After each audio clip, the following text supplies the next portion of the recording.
Saint Martín, fundador y director general de Robotic.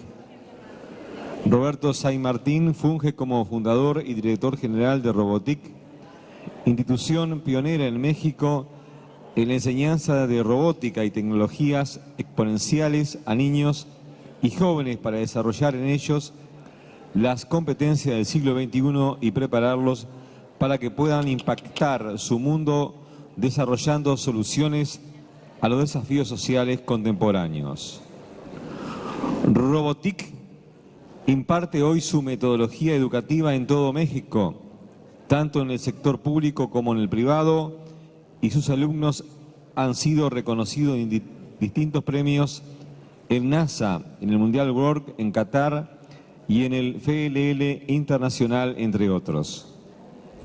Hasta la fecha, el movimiento educativo de Robotic ha impactado a más de 200.000 niños en Latinoamérica y se enseña hoy en más de 900 centros educativos. Con nosotros, entonces, Roberto Saint Martín, fundador y director general de Robotic.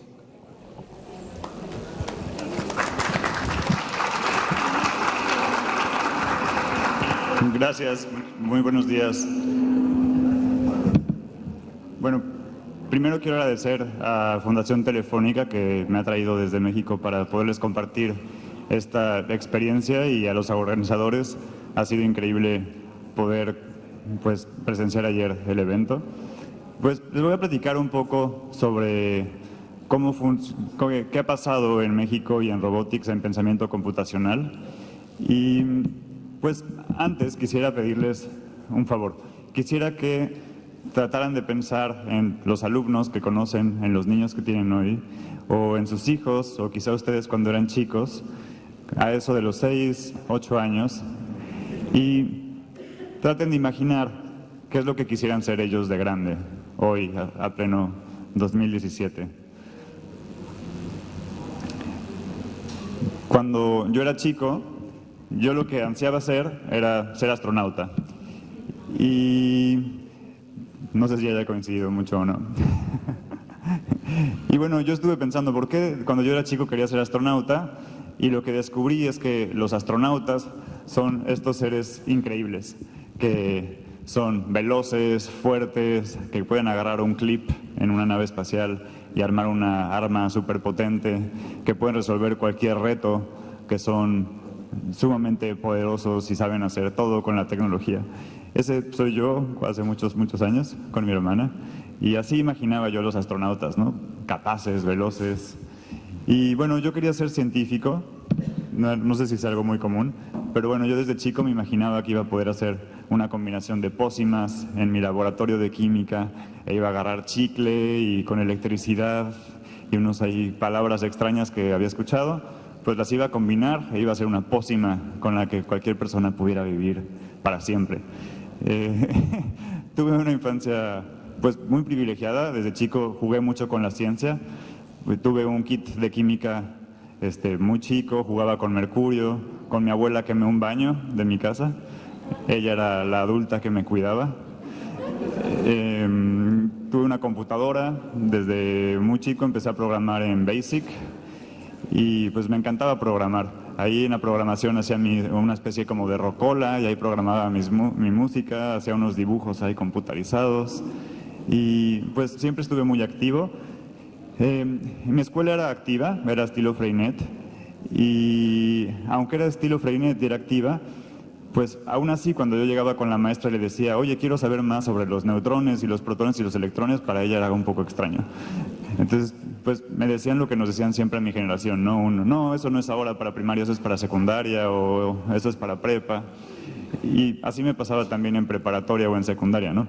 Llegaba, oye, ¿cómo puedo hacer un robot? No, eso es si estudias ingeniería en mecatrónica o si estudias una maestría en robótica.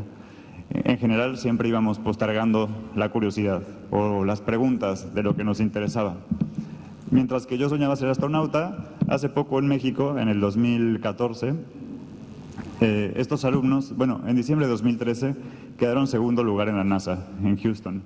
Son unos alumnos que llevan ya muchos años haciendo robótica, y un poco lo que les voy a platicar es qué está pasando o qué imaginamos que podría pasar o cuáles son los futuros que pensamos podemos cruzar en la educación y en el pensamiento computacional implicado en esto.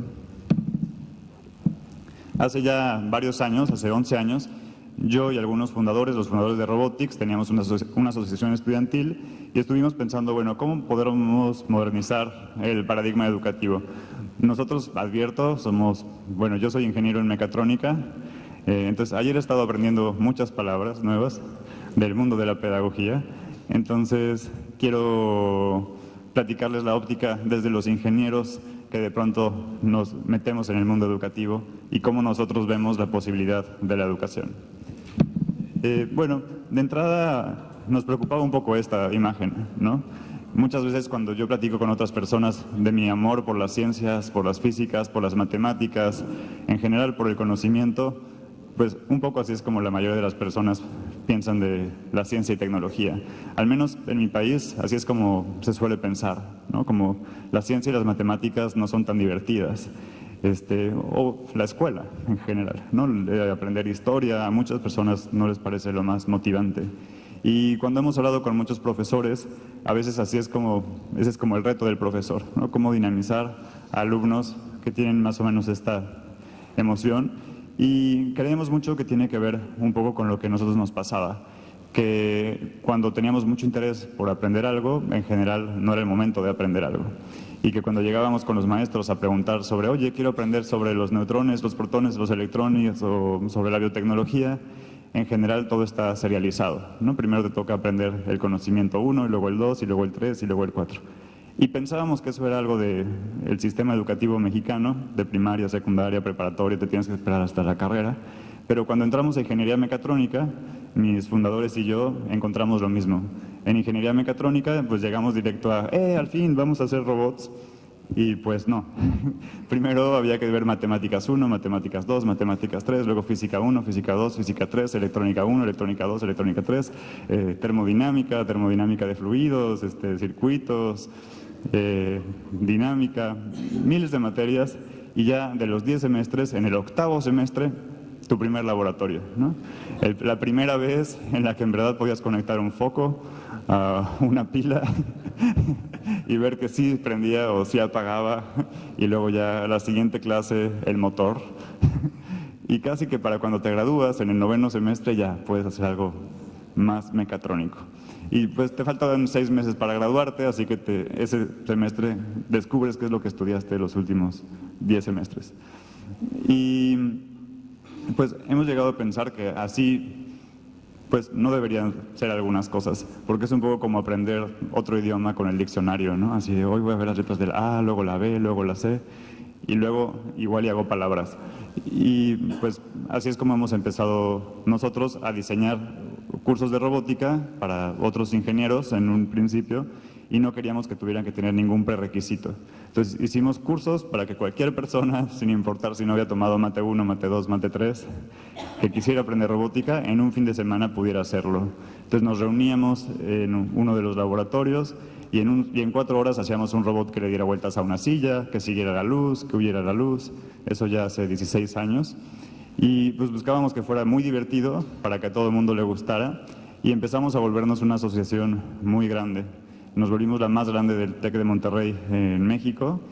Esos éramos mis socios y yo, y atrás los robots que se llamaban, ese es el robot mantarraya, porque si lo ves desde arriba es una mantarraya amarilla. Y bueno, nos empezamos a llenar en la asociación no solamente de ingenieros, empezaron a entrar diseñadores industriales, diseñadores gráficos, de pronto hasta gente de economía. Empezamos a dar cursos a preparatoria para la elección de carrera, porque pues descubríamos que era muy interesante que mediante este tipo de cursos la gente pudiera saber si le interesaba un poco más la robótica, la tecnología, y lo pudiera vivir de voz propia. Y finalmente dimos un curso de verano a niños de primaria, y la experiencia fue fascinante. Teníamos mucho miedo, nos preocupaba que igual y los niños de inicio, hace 16 años, pues se fueran a aburrir o no fueran a entender, y descubrimos justo lo opuesto, que era algo extremadamente divertido para ellos y que realmente encontraban mucho placer, igual que nosotros, en ver cómo se movían las cosas, y decidimos hacer de eso pues una trayectoria que ya para mí tiene pues 11 años en forma formal. Cuando empezamos a promover dar clases de robótica en las escuelas, teníamos un poco de miedo porque cuando íbamos a las escuelas lo primero que nos decían es ¿cómo que robótica? Si eso es algo para ingenieros o para maestría. En México, al menos hace 11 años, pues se veía un poco raro. No había robots todavía comerciales o todavía apenas empezaban los primeros, así que muchos los teníamos que fabricar nosotros. Y sin embargo, cuando íbamos a una escuela y preguntábamos quién quiere hacer robótica, esta era un poco la reacción. Contra lo que muchos profesores predecían, todos los niños querían hacer robótica. Y a mí me hace mucho sentido porque es un poco como ser astronauta, ¿no? Y cuando yo pienso en lo que un niño piensa al hacer robótica, pienso en esas mismas características que les mencionaba al principio. No es la posibilidad de dar vida a un objeto aparentemente inmóvil y poder hacer con él lo que tú quieras. O eso es lo que al menos pensamos. Los dos robots más famosos o los dos robots más pedidos por los niños son un robot que haga su tarea o un robot que le ayude a limpiar su cuarto. Que no son diferentes a los de los adultos. Y bueno, para nosotros fue algo muy interesante porque nos dimos cuenta que de entrada todos los niños tienen muchísima curiosidad. A veces cuando nos aproximábamos a la educación, lo primero que nos decían es no, ciencia y tecnología, no, nadie va a querer. ¿Cómo es que alguien va a querer estudiar robótica si eso es algo tan científico? Y pues no, cuando preguntábamos quién quiere hacer robótica, todo el mundo tenía curiosidad, pero no solamente con la robótica, sino que descubrimos a muchos niños ávidos y llenos de preguntas y que quieren saber todo y que quieren devorar todo lo que se pueda y que quieren aprender hasta donde tú ya te canses, ¿no? Hasta donde ya no puedas dar más. Sin embargo, nuestra travesía no fue tan hermosa como imaginábamos, sino que de pronto, así eran nuestros salones de clase. Se volvían salones completamente tradicionales, normales, donde algunos niños ya se nos estaban durmiendo, y por más que el profesor brincaba, bailaba, intentaba, pues no sé, hacer ejemplos maravillosos en el pizarrón de lo entusiasmante que puede ser prender los focos de un robot, pues no lográbamos mantener la atención profundamente. Y eso fue quizás lo mejor que nos pudo pasar. Éramos una organización cuyos ingresos dependían de los niños que se inscribían extracurricularmente. Entonces en las tardes los niños tomaban opcionalmente robótica, al igual que fútbol o básquetbol. Entonces si no hacíamos algo velozmente, pues nuestros ingresos caían completamente. Yo me acuerdo de ese primer año que hubo una escuela pues que está como a 3 horas de la Ciudad de México, a la que iban los sábados, y era una escuela súper entusiasmada, tenía 300 alumnos, de los 300 alumnos se inscribieron 200, y ahí iban como 10 profesores todos los fines de semana en un coche, manejaban 3 horas para llegar allá, y yo creo que a los 2 meses o 3, en vez de 200, teníamos 100 alumnos, ¿no? Entonces descubríamos lo crítico que era si lográbamos o no lográbamos que los alumnos estuvieran realmente satisfechos con el curso. Tuvimos que reinventarnos muchas veces. Descubrimos, por ejemplo, que era mucho más interesante para el alumno si en vez de enseñarle a mover el robot en forma teórica y decirle, bueno, así se sigue derecho y luego da vuelta a la derecha y aquí están los grados y hay una relación entre los segundos y los grados, era más divertido, por ejemplo, si con un plumón que poníamos sobre el robot, él hacía algún dibujo. Y el simple dibujar era más divertido que algo meramente teórico. Y luego descubrimos que todavía si lo combinábamos con algún programa de televisión que ellos vieran, era todavía más emocionante. Entonces, en esa época estaba de moda algo que se llamaba Los Chicos del Barrio. Entonces, nuestro equipo de pedagogía empezó a hacer concursos o retos que tenían que ver con los chicos del barrio, y eso funcionó muy bien. Y luego nuestro siguiente paso de innovación fue Shrek. Entonces descubrimos que era todavía más divertido que dibujar, era salvar a Fiona en el castillo de Shrek. Y si lograban que el robot le diera toda la vuelta al castillo, entonces podían salvarlo. Y ahí sí que los niños estaban emocionados, porque no estaban pensando en si el robot se movía derecho y luego a la derecha y si eran 90 grados y eso cómo se relacionaba. Estaban pensando en una causa, un para qué. Y luego eso ya lo traducían a lo que tenían que aprender y eso funcionaba espectacularmente. Y con base en eso hicimos un verano, el verano de 2008, que yo creo que fue el verano, pues, parteaguas para nosotros en cómo dar clases. Cada día era una experiencia distinta.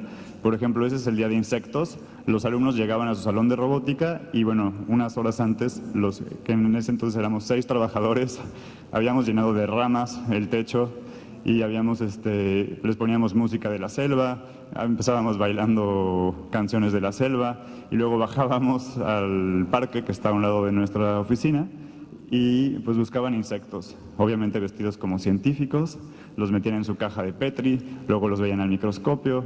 Ese día salían ellos haciendo su propio robot prototipo insecto. Y bueno, también programaban el robot para hacer retos y ayudar a las hormigas o para hacer distintas cosas. Al día siguiente, por ejemplo, era el día de superhéroes. Entonces, en el día de superhéroes, además de que ellos se vestían como un superhéroe, pues ellos programaban el robot para poder vencer a los villanos. Y pues así enfrentarlos en distintos retos en las ciudades y ayudarlos a tener una ciudad como todos quisiéramos. Y este es uno de mis días favoritos, el día de piratas. Ese día los alumnos vestidos de piratas luchaban entre distintos salones para pues poder resolver el reto de la Isla del Tesoro. Había por ahí otro de un mapa que ellos tenían que resolver usando su robot. Y bueno, conforme iban ganando puntos, iban ganando monedas de chocolate que como piratas tenían que coleccionar hasta vencer en la gran batalla final de los piratas. Y así, para nosotros fue un paso importante descubrir que sobre la capa de creatividad era muy importante que nuestros cursos tuvieran una finalidad y que, sobre todo, el conocimiento fuera útil y que para los niños era muy valioso el problema que estaban resolviendo y que era mucho más interesante cuando estaban ellos resolviendo el reto de los piratas o el reto de los marcianos, en el que vienen unos marcianos y tienes que aprender a mover tu robot para vencerlos en una pista, que el aprendizaje por el aprendizaje solamente. Cuando hay una utilidad, tiene mucho más sentido lo que estamos aprendiendo y además eso lo hace divertido, porque ese sentimiento de que esto sirve para algo, esa satisfacción que genera el yo ya sé hacer esto, lo hace divertido y eso hace que la clase en nuestra experiencia se vuelva muy exitosa. Pues seguramente que a ustedes, igual que a mí, no nos tocó tomar muchas clases de robótica cuando éramos chicos, entonces les quiero platicar qué es hacer robots. Decir yo hago robots para un niño pues muy chico quiere decir pues poder mover un objeto inanimado, un objeto que no se mueve y que haga lo que tú quieras. Hacer robots también puede ser hacer como una especie de dibujos, así como mi dibujo de cómo iba yo a hacer una pócima que salvara el mundo. Pero ahora poderle poner también electrónica. Entonces, por ejemplo, hacer unas máscaras de Halloween Frankenstein hechas por niños de 6, 7 años, que también tienen ahí algunos LEDs o tienen algunos aditamentos electrónicos. Hay muchos que pues, sus padres no saben cómo conectar un foco en su casa o cómo conectar un foco también. Entonces, para que ellos puedan explicárselo a sus niños, a sus padres, para los niños eso es un gran gusto, el poder mostrar lo que ellos han hecho. Hacer robótica también puede ser hacer mecanismos, hacer sus primeras figuras, robots, hacer sus primeras creaciones, también participar en competencias y así mostrar lo que han aprendido a sus padres de familia, a su comunidad. Algo muy importante es, para ellos hacer robótica también puede ser hacer amigos, encontrar a otros niños que tienen sus mismos intereses, encontrar a otros con los que conectan y con los que sienten ese interés. Para algunos es también representar a su país. Ellos son los Megamovers, que son los primeros alumnos con los que pudimos viajar. Con ellos fuimos a Taiwán, luego fuimos a Estados Unidos, a San Luis, Missouri, al Internacional de Robótica. Y pues es también representar a tu país y es poder realmente, aunque seas un niño, hacer cosas que imaginarías solo pasan para los grandes, ¿no? Y algo que aprendimos con eso es que hacer robótica, sobre muchas otras cosas, también es desarrollo emocional. Nosotros como una organización, pues muchas veces pensábamos en qué hacer para subsistir mejor. Y eso implicaba a veces hacer estudios de mercado, hacer focus groups, entrevistas. Y cuando encontramos esto, la verdad es que al principio yo no lo esperaba. Nosotros en un primer trayecto de los 11 años de robótica, imaginábamos que lo más importante de hacer robótica era que estábamos haciendo una especie de ingenieritos y que iban a poder programar las cortinas de su casa y que iban a saber cosas increíbles como qué es corriente alterna, qué es corriente directa y cosas que a los ingenieros nos emocionan mucho. Pero cuando empezamos a entrevistar a los niños y a sus padres para saber qué es lo que más les gustaba del curso, lo que nos salía mucho más elevado era que gracias a robótica los niños se sentían con más autoestima y que ellos descubrían que ellos eran capaces de hacer más cosas que lo que ellos imaginaban. Y aunque en un inicio no entendíamos por qué, nos fue haciendo cada vez más sentido. Porque un día el niño llegaba a clase y armaba por primera vez su circuito electrónico, al siguiente día armaba su primer robot, al siguiente día programaba el robot para vencer a los marcianos. Entonces yo puedo hacer esto, yo puedo hacer lo otro, yo puedo, yo logré, yo logro, va generando en el niño este desarrollo de yo soy capaz. Y para mí eso fue un parteaguas también como proyecto. Tengo pues desde siempre este sueño de hacer un mundo un poquito mejor. Y tengo muchos amigos que están vinculados a ese mismo sueño de otras formas, por ejemplo, trabajando en México con comunidades indígenas, donde están ayudando a los artesanos a poder comercializar sus piezas. Y platicando nos dimos cuenta que este elemento, el del desarrollo emocional, era un parteaguas común. Y que en todos nuestros cursos y en todos nuestros proyectos, el que una persona se sienta cómoda consigo misma, empoderada y capaz, es, diríamos, el parteaguas de que la persona pueda transformarse y pueda desarrollarse realmente a cosas mucho más elevadas. Y en ese sentido nos sentimos muy conectados, porque hemos visto que los niños que están haciendo robótica van encontrando esto y empiezan a tener una identidad que los cambia. De pronto llegaban mamás que nos decían, no, ¿qué han hecho con nuestro hijo? Ahora nuestro hijo es más sociable, nuestro hijo es más abierto. Y al principio yo honestamente no sabía si era yo el culpable o no. Yo decía, bueno, igual su hijo creció, ¿no? Tal vez no soy yo. Y conforme se fue haciendo una tendencia, y hicimos este estudio, empezó a tener sentido, porque muchos alumnos tomaban esta identidad también, ¿no? De yo ya no solo soy un niño, yo ya soy un niño empoderado, que sabe hacer circuitos y que sabe hacer un robot, y que es capaz de creer en sus sueños, y es capaz de creer que sus sueños pueden tener sentido. Cuando estos alumnos ganaron el segundo lugar en la NASA, y pues tuvimos como 2 meses de prensa. Todos los días dábamos una entrevista y lo que más me sorprendió es que una de las preguntas más comunes era ¿cómo hace Robotics para encontrar niños genio? Y pues no, realmente pues nuestros alumnos, si bien son inteligentes, no son genios, son niños normales que vienen de pues un background completamente normal, algunos han reprobado materias, vienen de familias unas más funcionales, otras más disfuncionales, y pues son completamente normales. Lo que nosotros encontramos es que más bien eran niños que habían estado muchos años trabajando en cómo desarrollar estas capacidades. Estos mismos alumnos, por ejemplo, unos años antes, hicieron su primer competencia en First Lego League, que aquí, de hecho, en Uruguay tienen muy buenos equipos de First Lego League. Y pues ese primer año no les fue muy bien, ¿no? Estos mismos alumnos ese año pues perdieron completamente la competencia, aunque hicieron una silla de ruedas que podía subir escaleras y hacían ahí algunas propuestas de innovación para ayudar a las personas que tuvieran algún problema de movilidad. Al siguiente año les fue mejor, hicieron un proyecto que se llamó El Frutalizador. Gracias a ese proyecto pues tuvieron la oportunidad de ir a San Diego, California a competir y pues eso les abrió mucho el panorama de lo que se podía hacer. Sin embargo, en el internacional en San Diego, California no nos fue tan bien. Al siguiente año volvieron a competir y a participar en este proyecto donde hicieron una aplicación para adultos mayores, que de hecho está gratuito en Google Play, donde pues un adulto mayor que se cae puede pedir ayuda a través de esta aplicación, o tiene algunos juegos para la memoria o algunos juegos que los niños diseñaron pensando en ayudarlos. Y pues se sintieron listos para ir a la NASA, entonces aplicaron a esta competencia. Al principio no sabíamos si nos iban a permitir porque eran alumnos de secundaria y la competencia era para alumnos de preparatoria. Y pues bueno, muy felices armamos el robot, el Hubble M al cubo. Les tomó más o menos 100 horas armarlo, luego lo tuvimos que desarmar para ir a Houston. Pues estar en Houston les permitió conocer cosas increíbles, por ejemplo, pues las maquetas de la Estación Espacial Internacional, les permitió hablar con personas que habían estado en el espacio, que algunos astronautas o algunos científicos les dieran opinión del proyecto que ellos habían hecho y finalmente pues ganar el segundo lugar. de la NASA. Y para nosotros uno de los grandes aprendizajes fue sobre el avance de nuestros alumnos, sobre la creatividad. Nosotros pensamos que la creatividad, esta habilidad de crear cosas, es un camino de prueba y error. Y es un camino de prueba y error que requiere mucho desarrollo emocional. Porque pues cuando al principio empiezas a hacer tus proyectos, no siempre salen como esperabas. Es más, el mismo juego M al cubo, con el que ganaron el segundo lugar internacional, pues al principio no funcionaba bien.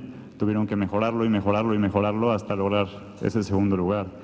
Y pues contrario a lo que a veces imaginamos o vemos en las películas, donde la creatividad es algo que pasa cuando estás bañándote y te caes y tienes una gran idea, pues nosotros lo que hemos visto es que más bien sí te caes, pero te caes en los resultados de tus proyectos y es más bien el mantenerte resiliente y apasionado a lo que estás haciendo lo que te va dando la posibilidad de, con un pensamiento oblicuo, ver más posibilidades y llegar a un resultado.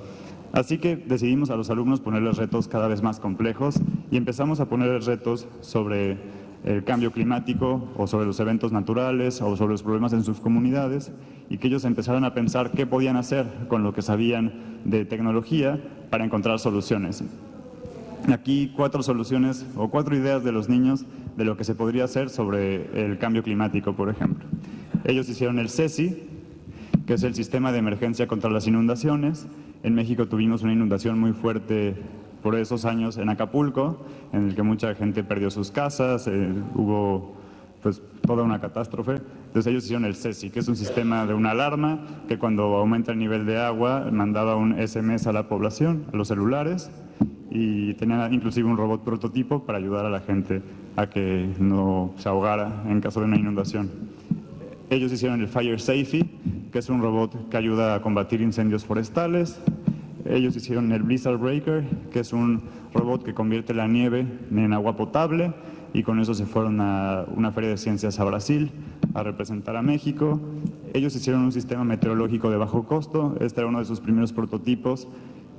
Ellos estaban preocupados de que normalmente esto cuesta cerca de $15,000 y pues ellos pensaban que para una comunidad vulnerable era importante poderlo reducir 10 veces o más. Entonces estaban viendo cómo hacer algo con $1,500 que fuera suficientemente bueno para cualquier comunidad vulnerable.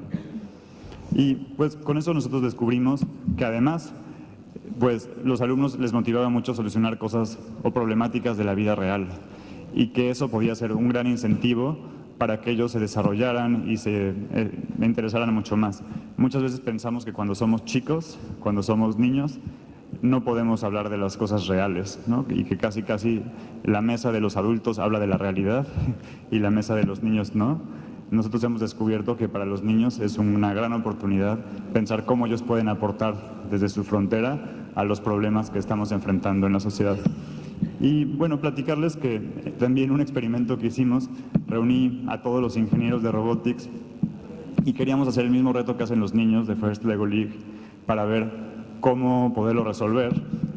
Y descubrimos algo muy interesante, queríamos saber, bueno, cuáles son los elementos críticos por los que los alumnos logran un rendimiento X o Y. Y bueno, descubrimos cuando competimos contra nuestros alumnos que los alumnos nos apalearon.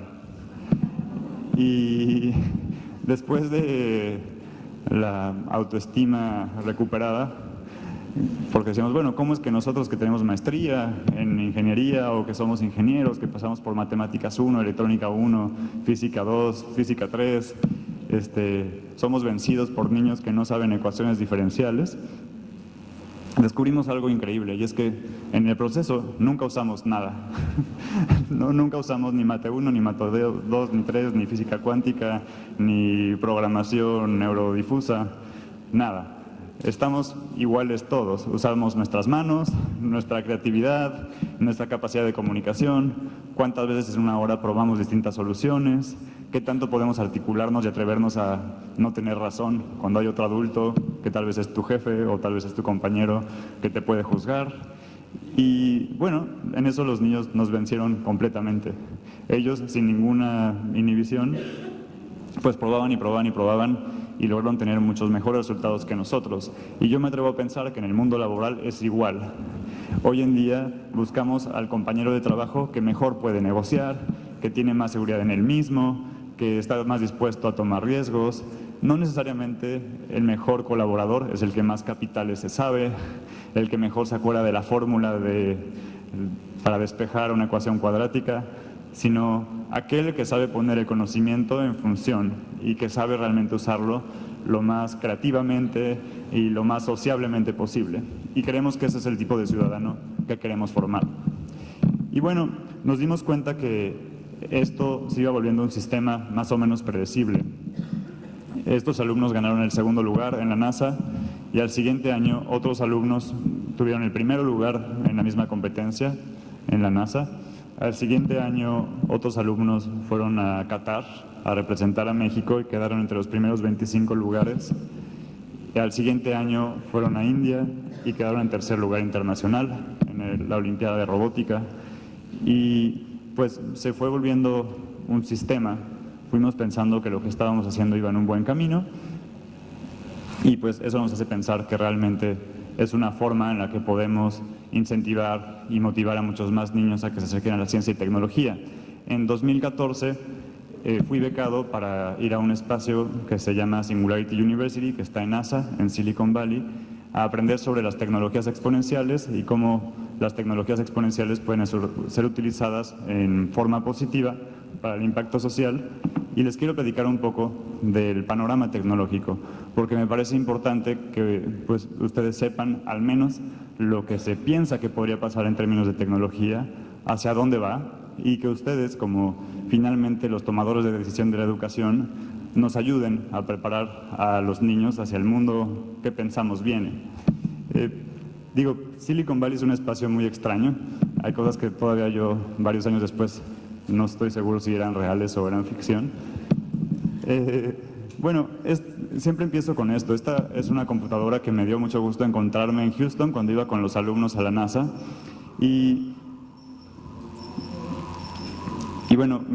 Esta foto es para mí muy peculiar. Esa computadora es con la que fuimos al espacio. Gracias a esa computadora el hombre llegó a la Luna. Y bueno, es una computadora que solo tiene 4 megabytes en RAM. A mí lo que más me sorprendió es que el celular con el que le tomé la foto tenía una cámara de 8 megapíxeles. Entonces, la foto tiene más memoria que la computadora con la que fuimos a la Luna. Y pues, no sé, seguro ustedes sí se acuerdan de esto. Yo toda mi secundaria la tenía en un floppy disk, ¿no? en un disco de 1.4 megapíxeles. Y ahí cabía toda mi secundaria, todas las tareas de civismo, todas las tareas de química, de física, todas. Y tenían imágenes. Y todas cabían en 1.4 megabytes. Hoy creo que es difícil. Yo creo que una de esas fotos de la presentación pesa 1.4 megabytes. Inclusive, no sé si se acuerdan, pero instalabas Windows como con 5 disquetes o 10 disquetes de 1.4 megabytes. Ahora, pues ustedes el celular que tiene más poder computacional que con lo que el hombre fue a la Luna. Y tenemos un gran poder computacional en nuestras manos. De hecho, probablemente no hay mucha diferencia entre la capacidad del celular que ustedes tienen y el celular que tiene hoy Obama o Trump o el Papa.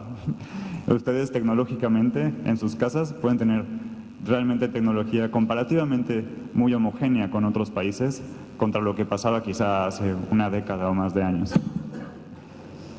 En el mundo exponencial, en el mundo de Silicon Valley se habla mucho del mundo exponencial, que tiene que ver con la foto que les mostraba.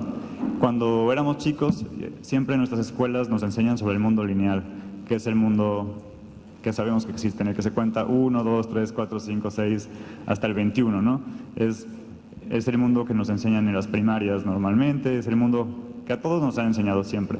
El mundo exponencial es un mundo un poco raro, porque en vez de que avancen paso a paso, se va duplicando o triplicando o multiplicando por una cifra el número anterior. Entonces, por ejemplo, en el mundo exponencial grado 2, pues del 1 pasas al 2, del 2 pasas al 4, del 4 pasas al 8. Y pues al principio son mundos muy similares. Por ejemplo, si lo ven ahí, pues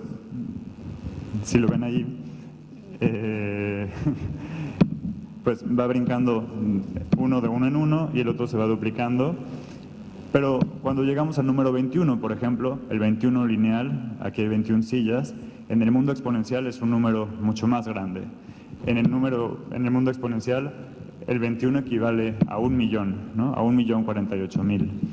Y esta es la forma exponencial es la forma en la que avanza la tecnología, porque cada año se duplica la capacidad computacional. Eso quizá ustedes ya lo sabían, aunque no sé si conscientemente, cuando van a comprar USBs o cuando van a comprar celulares, no sé si se han fijado que siempre se multiplica por 2, ¿no? Vas ahora por la cámara de, bueno, no sé, la computadora de 8 GB y luego la de 16 GB y luego la de 32, luego la de 64. Siempre se va duplicando la capacidad. Hay un buen científico que se llama Moore, que inventó la ley de Moore en los años 40 y descubrió que los transistores se van duplicando cada año. Y hace mucho tiempo que se sigue esa ley en la tecnología, pero eso tiene muchas implicaciones. No solo porque se aumenta la memoria RAM, sino porque también se disminuye el costo energético de cada operación matemática en una computadora y también se disminuye a la mitad el costo de cada microprocesador año con año, de tal forma que se va duplicando la capacidad. Pero ese duplicar la capacidad cada año consistentemente no es un paso lineal, es un paso exponencial. Y eso hace que de pronto, 21 años después, la capacidad tecnológica no aumente 21 veces, aumente 1.000.000 de veces. Y eso hace que cosas que tal vez ustedes y yo, desde la visión de Silicon Valley, que imaginaríamos van a pasar con los supersónicos, ahí por el año de los 2100, 2200, desde el mundo de Silicon Valley eso se ve como, eso va a pasar pues en el 2022, 2025, en horizontes que para nosotros son muy sorprendentes. De hecho, si lo piensan, por ejemplo, de los supersónicos, ya mucho es muy real, ¿no? Esta idea de tener videollamadas, videoconferencias, drones en los que puedas avanzar, ya son cosas ya reales. Y bueno, también tiene dos grandes implicaciones. El mundo lineal habla de lo local, es decir, lo que está pasando en la comunidad de Montevideo, lo que está pasando hoy en Uruguay, mientras que el mundo exponencial habla de lo global. Hoy, si ustedes programan una app o se hacen un video en YouTube y lo suben a Internet, eso ya está de un segundo a otro, pues accesible para los 3.000 millones de celulares móviles del mundo, ¿no? Y de los 3.000 millones de usuarios de Internet actuales, se espera que tengamos 5.000 millones en los próximos 3 años. Entonces, el mercado global está creciendo enormemente. Si ustedes hacen hoy algo, por ejemplo, una clase de matemáticas en Internet, pues está de un momento a otro disponible para al menos todos los de habla hispana. Entonces, el mundo exponencial está pensando lo global.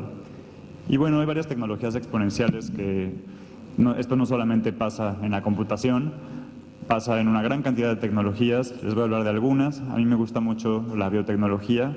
Creo que si hoy volviera a estudiar, me encantaría estudiar biotecnología. Creo que además va a tener un boom muy fuerte en los próximos 10 años y creo que sería interesante que más personas conozcan de ella. Siempre empiezo por este gato, que es un gato muy polémico, es como mi forma de hacer una advertencia, porque hoy más o menos tengo que hacer conversiones, por $15,000 ustedes pueden armar un pequeño laboratorio de biotecnología en su casa. No es tanto, quizá pueden comprar con ese mismo dinero una camioneta o un laboratorio de biotecnología. Y con ese laboratorio de biotecnología, hace unos años fue muy sonado que en China hicieron este gato que brilla en la oscuridad. Y lo hicieron combinando el ADN de un gato normal con una planta que brilla en la oscuridad en el mar. Y hicieron este gato, Glow in the Dark. Y bueno, pues fue muy sonado porque también nos habla mucho de los riesgos éticos del poder tecnológico que ustedes ya tienen en sus manos y que tendremos año con año más acceso. La primera vez que se hizo la síntesis del código genético de un humano nos costó a la humanidad $3.000 millones. Eso fue la primera vez, más o menos hace 13, 14 años, que se hizo la primera lectura de todo el código genético de un humano. Esta como biblioteca, enciclopedia británica de miles de tomos, que en cada una de nuestras células tiene las mismas letras, ¿no? A, D, T, C, C, G, G, T, T, T, C. Pues eso costó esa cantidad. Hoy ustedes pueden leer su código genético por más o menos $800 en el Reino Unido, en Estados Unidos. Ese cambio de precio es debido a las tecnologías exponenciales. En esos 12 años hemos hecho muchísimas computadorcitas que son capaces de leer el código genético en una forma más económica, más barata, sabemos cómo hacerlo, somos más veloces, nos toma menos energía y se espera que al final de esta década eso cueste cerca de 10 centavos de dólar. Yo me leí el código genético con un sistema que se llama 23andMe, que no te lee todo el código genético, lee nada más como el 10% de tu código genético. Y bueno, me dijo muchas cosas que no me esperaba. Por ejemplo, descubrí que soy blanco, descubrí que en efecto parte de mi familia viene de Europa y por ahí no entendemos bien por qué. También sale como un amigo de mi abuela, que viene ahí como de la India, que de alguna forma se coló en nuestros genes. Descubrí que soy 78% más neandertal que el promedio de la población. Los neandertal eran muy amigos de los Homo sapiens y de los Australopithecus, hacían muchas fiestas hace miles y miles de años. Y bueno, también descubrí otras cosas más interesantes combinando la información de 23andMe con Proteus. Y bueno, descubrí algunas cosas falsas, es una tecnología que está mejorando. Por ejemplo, descubrí que hay un 80% de que sea calvo. También, por ejemplo, descubrí que hay un 90% de que desarrolle mácula a los 60 años y pierda la vista, de lo cual hace mucho sentido porque mi abuela tiene mácula. Entonces, por ejemplo, ella no podría saber si los de la segunda línea están sonriendo o no, porque no podía enfocar. Gracias a esto, por ejemplo, yo cada año puedo ver a un oculista y puedo ver si hay alguna muestra de mácula en mis ojos y si hubiera, tengo la posibilidad de frenar que no se desarrolle más.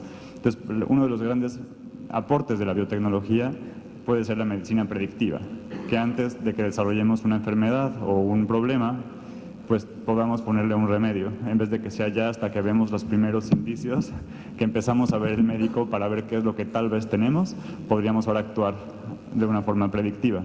De hecho, hay un debate enorme sobre qué implicaciones tiene la biotecnología, porque ya hoy se puede hacer sobre niños que todavía no han nacido y se puede determinar qué tipo de enfermedades podrían presentar o no presentar, inclusive a través de virus se puede cambiar el ADN de un ser vivo, inclusive un ser vivo adulto.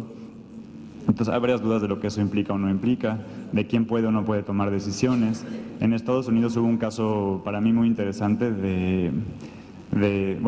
había una pareja de sordos congénitos y querían tener hijos, así que fueron al laboratorio y entre los óvulos fertilizados que tenían iban a elegir pues cuál era el más adecuado para tener. ¿Quiénes de ustedes, por curiosidad, están de acuerdo en que elijamos qué tipos de hijos queremos tener? Si ustedes tuvieran hijos, ¿les gustaría poder decidir cuál tener y de esa forma elegir al más sano? Bueno, es un tema polémico, es un tema...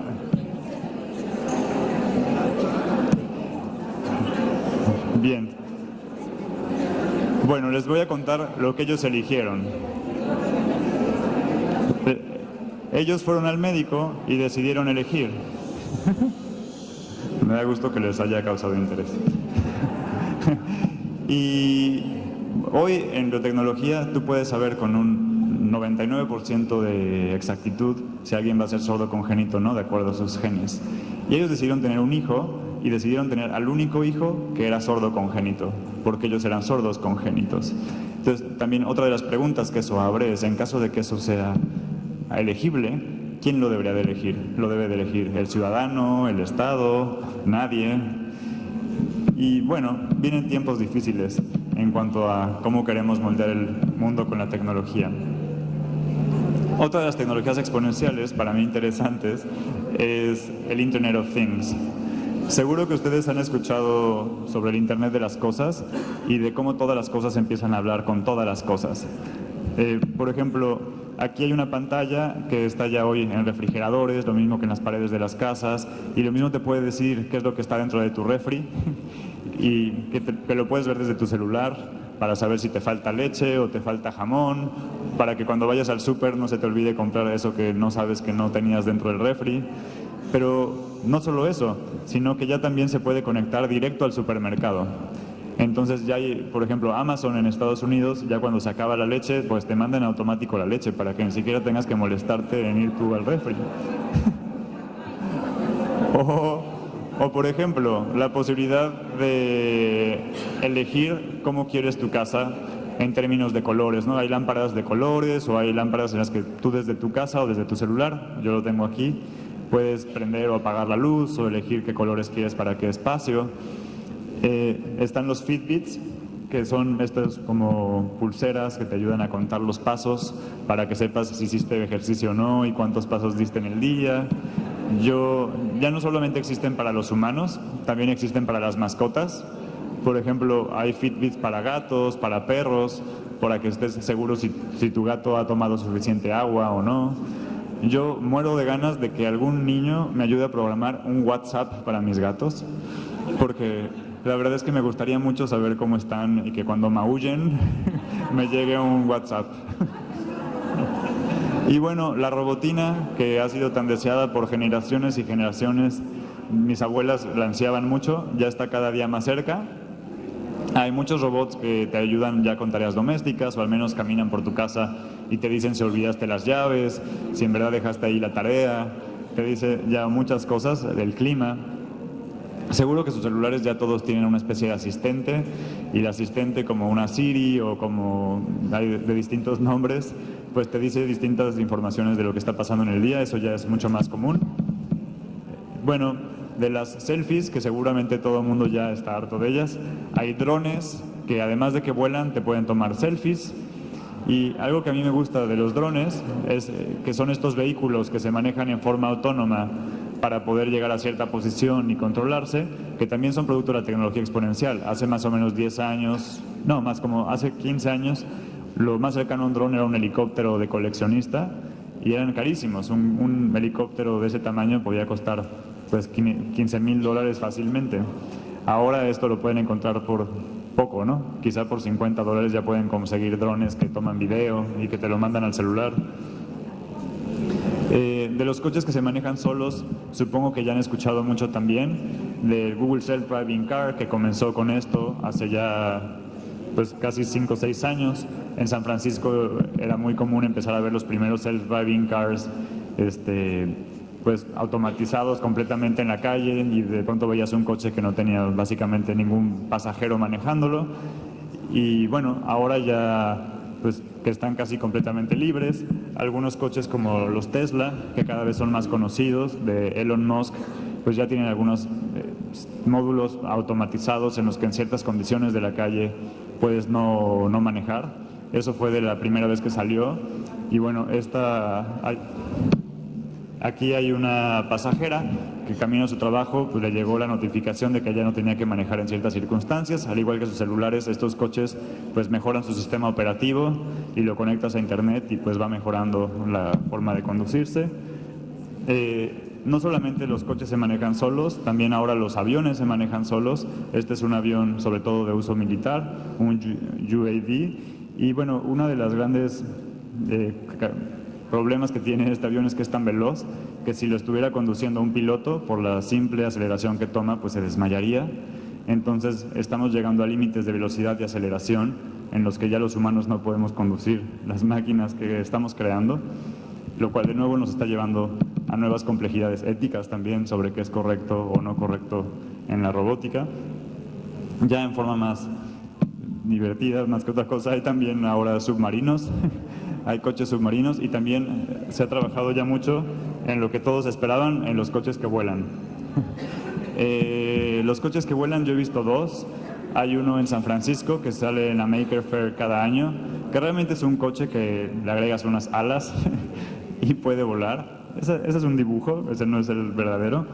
Y en el CES, en el Consumer Electronic Show de Las Vegas, que es donde se hacen los nuevos lanzamientos de tecnología cada año, desde hace 2 años o 3 hay un dron chino en el que puede caber un humano. Entonces realmente es una especie como de vehículo que tiene aspas de dron, en el que te subes y puedes tú hacer un pequeño vuelo en dron. Entonces, bueno, muy pronto se espera que ya los coches que se manejan solos en drones o que vuelan, como los supersónicos, serán cada vez más accesibles. La inteligencia artificial tan sonada pues ya es una realidad. Este es Watson, no sé si ya lo han escuchado. Watson es de IBM y es una de las máquinas de inteligencia artificial más potentes. Él ganó al Jeopardy hace cerca de 5 años a los ganadores mundiales de Jeopardy. De hecho, si ven el puntaje que tuvo Watson, pues inclusive la suma de los otros dos es menor a lo que hace Watson.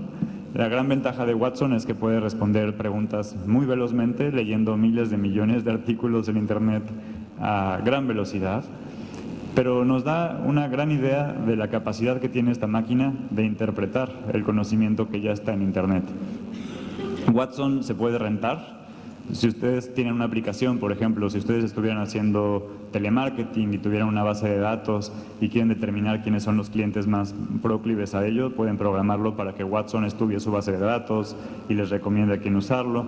Y se paga por hora, se paga por transacción de programación de Watson. Entonces, además es un servicio que funciona para cualquier negocio en la Tierra. No sé si sigan mucho las noticias tecnológicas. Ella es Sofía. Sofía es la primera robot ciudadana árabe. La semana pasada fue muy sonada. Hay varias entrevistas que les recomiendo mucho ver en internet de Sofía, que bueno, que puede dar una conferencia mejor que nosotros quizá. No mejor que nosotros, pero sí es conferencista. De hecho va a ir a México en abril a dar una conferencia en Talentland. Y bueno, es una robot que pues lo mismo puede escuchar, que interpretar una pregunta, que dar una respuesta bastante coherente. Valdría mucho la pena que vean la entrevista que le hicieron la semana pasada, porque en verdad te impresiona mucho. Y bueno, nos ponen siempre en conflictos de redescubrimiento de qué es la humanidad o qué no es la humanidad. Se discute mucho en tecnología sobre los robots, sobre si ya pueden desarrollar algoritmos con sentimientos o no, si los sentimientos, cómo se pueden modelar. Y esto que nos diferencia hoy a los humanos de los robots, pues hasta dónde hay una línea tenue que podría perderse o no. Este es Baxter. Este es un robot que fue pensado para pues ayudar a trabajar en las pequeñas fábricas o en pequeñas producciones. Es un robot muy seguro, muy amigable. Tiene una pantalla con ojos que le permite hacer muchas expresiones. Cuesta cerca de $15,000 y pues dado las características de las tecnologías exponenciales, se espera que su costo, aunque no necesariamente su precio, pues vaya reduciendo, de tal suerte que quizá en unos 3-4 años pues sea algo accesible a una familia o sea accesible a muchos espacios. Este es Da Vinci. Este es un robot ya un poco más antiguo, se hizo en Stanford, en el Stanford Research Institute. Es un robot para hacer operaciones. En la milicia pues es muy importante poder curar a la gente cuando estás en una batalla, entonces en una guerra, y por eso es que se hizo este robot, porque es difícil mandar a los cirujanos al frente de batalla. Entonces normalmente a las personas que son lastimadas en guerra se les manda a la ciudad más cercana, y con el robot Da Vinci un cirujano los puede operar desde otra ciudad a miles de kilómetros de distancia. El robot Da Vinci permite filtrar los movimientos inclusive del cirujano, porque pues por más que creamos tener un gran pulso, hay pequeños movimientos, entonces los puede filtrar y evitar, y con esto inclusive pueden sanar mucho más rápido las personas que Da Vinci atiende. Ya un tema más de trivia, se dice en el mundo de la tecnología, bueno, se decía más bien, hace como 10 años de Robocop. Robocop es la competencia de fútbol de robots. Y bueno, la gran meta de Robocop era que en el 2050 los robots venzan a los humanos, que ganen el mundial. Para el mundo de tecnología exponencial de Silicon Valley se piensa que eso debería de pasar más o menos por el 2026, no hasta el 2050. Pero bueno, la meta oficial de Robocop es en el 2050. Y bueno, quiero platicar de esto, de por qué es importante el pensamiento computacional. Finalmente, lo que yo visualizo es que todo esto que hemos explicado, desde la biotecnología, la velocidad de las computadoras, los celulares, ayer se ha hablado mucho de las redes sociales, de los contenidos digitales, en los que hoy estamos inmersos como sociedad y que cada día vamos a estar más, hablan un idioma en común. Y ese idioma en común es el pensamiento computacional. El pensamiento computacional es lo que hoy está creando todas estas soluciones.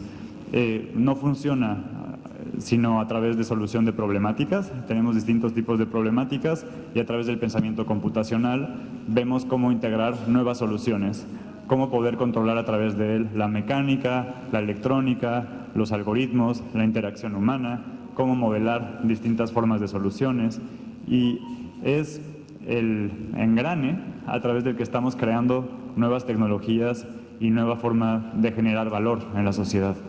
Hoy hay una gran preocupación de pensar en el desarrollo de las economías desde la innovación, ciencia y tecnología. Se habla mucho de las STEM, Science, Technology, Engineering and Math, y de cómo el porcentaje de personas de un país o de una región como Latinoamérica pueden colaborar en estas áreas de ciencia, tecnología, ingeniería y matemáticas afecta la capacidad de generar emprendimiento, innovación y valor en un mundo que ya no es local, sino que es global, y en el que ustedes desde Uruguay pueden crear los siguientes Google, o los siguientes Uber, o los siguientes Airbnb, y qué tanto tenemos que estar inmersos en estas tecnologías que están cambiando nuestra forma de vivir, pues simplemente, ya si no para nosotros transformar el mundo, al menos entender cómo el mundo nos está transformando o cómo funciona el mundo alrededor de nosotros. Así como en otra época nos preocupaba solamente aprender a leer y escribir, pues sin duda la imprenta cambió la forma en la que se compartió el conocimiento. Hoy la tecnología tiene este mismo ímpetu. Yo estimo que, este es un forecast informal, que muy pocas personas en el mundo hablamos pensamiento computacional. Yo creo que cerca del 2.5% de la población hace algo muy básico, y esas son las personas que saben sumar en Excel o que saben hacer tablas con un if o un for, y un porcentaje muy, muy, muy pequeño de la población hace algo más avanzado, como realmente poder programar, pues no sé, un programa de una página o dos. Realmente la mayoría de las tecnologías que ustedes usan todos los días, porque estoy seguro que casi no habrá quien aquí no use WhatsApp o no use Facebook o no use un email o no use Internet, hablan este idioma, y este es el idioma que hoy las nuevas generaciones necesitamos aprender para poder velozmente crear al ritmo en el que la tecnología está creando y transformando los espacios en los que vivimos. En nuestra opinión, viene un tsunami de tecnología, y es muy importante que como sociedad pues aprendamos a navegar en este mundo que se mueve aparte al doble de velocidad cada año. Les quiero contar un poco de lo que empecé explicándoles de estos alumnos que fueron a la NASA y nuestros centros de robótica a hoy, cómo nosotros hemos implementado la tecnología y un poco lo que imaginamos que podría hacerse desde nuestra frontera educativa.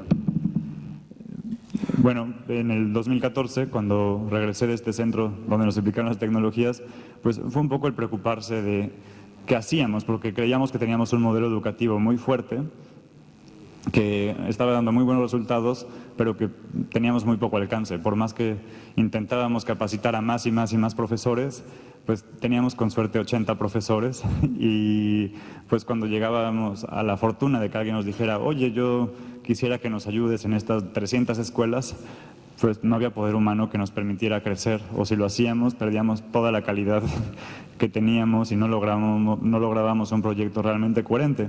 Entonces empezamos a pensar en cómo unir esfuerzos. En nuestro caso en México nos funcionó mucho hacer un esfuerzo conjunto con el gobierno federal. El gobierno federal lanzó los Puntos México Conectado, que son una especie de hubs, de centros educativos que están uno en cada uno de los estados de la República, son 32, y están en zonas vulnerables que luchan contra la violencia, la delincuencia, y el programa de México Sin Hambre, y que dan atención completamente gratuita. Entonces empezamos a capacitar a sus propios profesores para que usaran nuestra metodología. Y aunque para nosotros era algo nuevo, eso transformó completamente la forma en la que visualizábamos cómo hacer impacto, y dio un resultado increíble. Lo lanzamos en el 2015. Cuando acabó ese año e hicieron un estudio, la clase de robótica se volvió la más importante para niños a nivel federal, y eso permitió que se duplicara el presupuesto y que alcanzáramos hasta 35,000 alumnos por año en este programa. Antes teníamos nada más como 5,000 alumnos y pasamos de 5,000 alumnos solo en la Ciudad de México a tener 35,000 en todo México. Y además de dar clases solo al 90% más privilegiado de la ciudad de escuelas privadas, pues se transformó a tener clases al 90% menos privilegiado de todo el país. Y bueno, varios de nuestros incentivos, tenemos una serie de competencias, crecieron también. Tenemos una competencia de robótica que se llama el Robotics Fair, que pues creció a 32 estados de la República. Inclusive el año pasado tuvimos 37,000 alumnos que compitieron en esa competencia. De un poco mi experiencia en Silicon Valley, decidimos que los ganadores de cada año los lleváramos a Silicon Valley por una semana. Entonces a los ganadores del Robotics Fair los llevamos una semana a que conozcan qué está pasando en la tecnología. Entonces vamos a NASA, vamos a Stanford, vamos a Cisco, vamos a Google, a YouTube, a Facebook, a que conozcan qué está pasando del otro lado en el mundo de la tecnología. Tenemos una feria de innovación y emprendimiento para niños y adultos que se llama Ideas Hechas en México, que ya es un programa federal. De hecho, ahí a los ganadores adultos los llevamos al Consumer Electronics Show y a los menores de edad a la Maker Faire en San Francisco. Con Fundación Telefónica lanzamos un proyecto en el 2016 que se llama el Tech Camp, que es un campamento de tecnología, que es algo así como el Disneyland de la tecnología.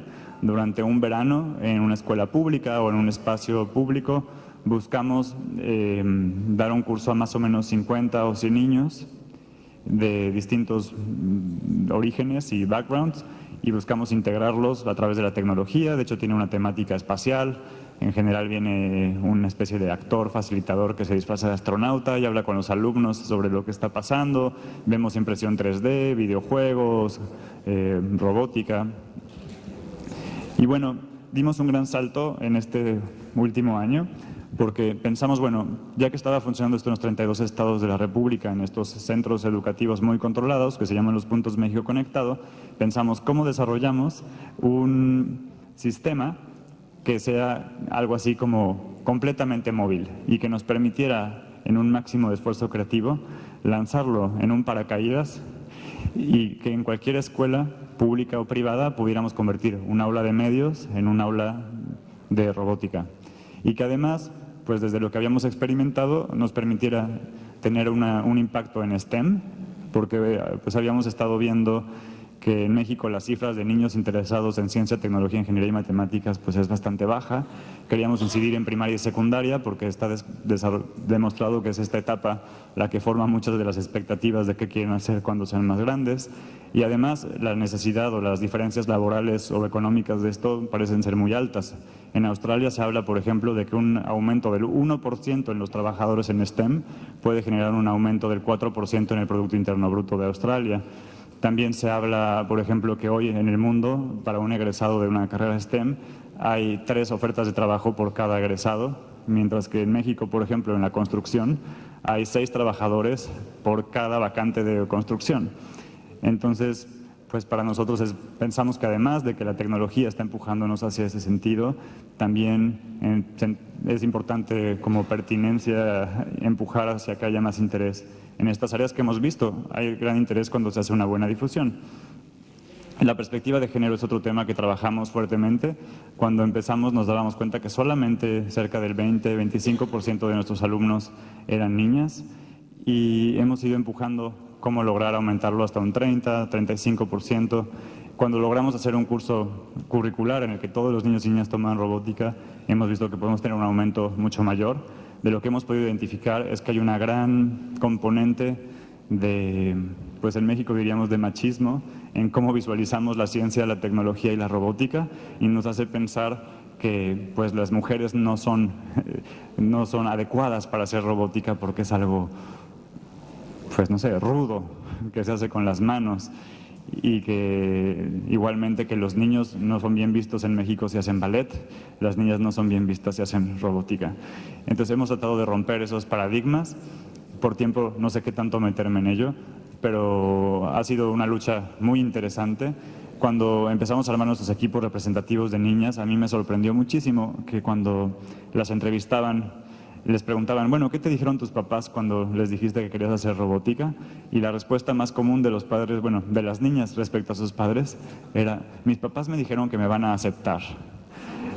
Me dijeron que aunque haga robótica, me van a seguir queriendo mucho. O hubo otra que nos decía, bueno, mis papás no se sorprendieron tanto porque yo antes ya hacía béisbol. Entonces, cuando les dije que hacía robótica, se les hizo normal. Entonces, bueno, por ahí pues hay un componente que a mí me preocupa, ¿no? Porque en qué momento el decidir que nos gusta la tecnología o el ballet o la robótica o lo que sea es un criterio tan fuerte como para llegar siquiera a imaginar que podrías pasar por la no aceptación de tus padres, ¿no? Y bueno, les voy a mostrar nada más algunas fotos de lo que esto ha sido. Nuestro sistema Robotics in the Box básicamente tiene 4 componentes. Por un lado les damos todos los materiales educativos. Además, tenemos como todas las guías ya sistematizadas uno a uno para que se pueda dar clase en el salón de clases. Tenemos videos, tenemos distintos componentes y un componente muy importante es el seguimiento. Tenemos seguimiento virtual y presencial a todas las escuelas en las que lo impartimos y tenemos estos incentivos, tenemos estas competencias de robótica, estas ferias de ciencia, estos viajes para los ganadores, para que tanto el profesor como la escuela en automático se suscriban a un marco que incentive la ciencia, tecnología, ingeniería y matemáticas. Y pues nuestro gran sueño es poderlo crecer. De hecho, cuando empezamos no imaginamos que fuera a crecer tanto. Primero hicimos un piloto con Fundación Telefónica en 15 escuelas, que nos fue muy bien, en primarias, secundarias y centros de atención múltiple que tienen alumnos con distintos tipos de discapacidad. Conforme tuvo éxito, nos lo pidieron incorporar a 780 escuelas públicas de tiempo completo, que eso pasó el semestre pasado. Fue una labor titánica, pero fue algo pues muy emocionante de poder ver los efectos que eso implicaba. Aquí algunas fotos de cómo fue, desde la capacitación a los docentes, el envío de materiales, empezar a ver a los primeros docentes dando clase de robótica en las escuelas. Pasaban cosas muy interesantes porque de pronto el profesor se volvía casi que una eminencia en su escuela y muchos niños estaban ahí persiguiéndolo para que les enseñara robótica y muchos niños estaban entusiasmados, padres de familia, también muy emocionados de lo que estaba pasando, de la primera feria de ciencia que hicimos en las escuelas. El Robotics Fair, que es una competencia de robótica en la que en las 780 escuelas se hizo primero como la competencia de la escuela y luego los ganadores vinieron al Robotics Fair Nacional. Aquí el Robotics Fair Nacional. Aquí tuvimos todo tipo de alumnos y alumnas. Tuvimos también a los alumnos que venían de los centros de atención múltiple. Era impresionante ver alumnos con debilidad visual que hacían puntuaciones perfectas y cosas que nosotros, honestamente, en un origen no imaginábamos que fueran a generar tanto entusiasmo. Estos son los alumnos que fueron a Silicon Valley. Entonces ahí están, por ejemplo, en la NASA. Este es en el aeropuerto de San José, California, que hay algunos robots ahí que nos estuvieron enseñando y el demo y te dan el tour del aeropuerto. Obviamente en la realidad aumentada. Y bueno, además pues nos tomamos muy en serio la medición, entonces con el CIDE, que es un centro de investigación, estuvimos viendo qué generaba, entonces pudimos ver pues qué habilidades socioemocionales había generado esto en los niños. Tuvimos oportunidad de ver el impacto en perspectiva de género y en las expectativas de los niños y las niñas. Tuvimos la oportunidad de ver cómo percibían los profesores y los alumnos la clase. Descubrimos que los profesores pueden usar la robótica en forma transversal. Entonces, aunque están haciendo robótica, también están enseñando sus contenidos de grado, lo cual genera también mucha mayor incentivo. Y bueno, algo que nos entusiasmó mucho es que el 99% de las escuelas optaron por repetir el siguiente año el experimento. Las que no, era sobre todo por problemas de infraestructura, ¿no? Sobre si tenían computadoras, equipos, profesores. A veces no tenían suficientes profesores. Es algo que se aventuró el Distrito Federal, la Ciudad de México, a hacerlo en el 100% de las escuelas públicas de tiempo completo. Entonces, pues fue un experimento como de prueba de fuego. Y pues eso es todo. Quería agradecerles y pues no sé si hubiera alguna pregunta.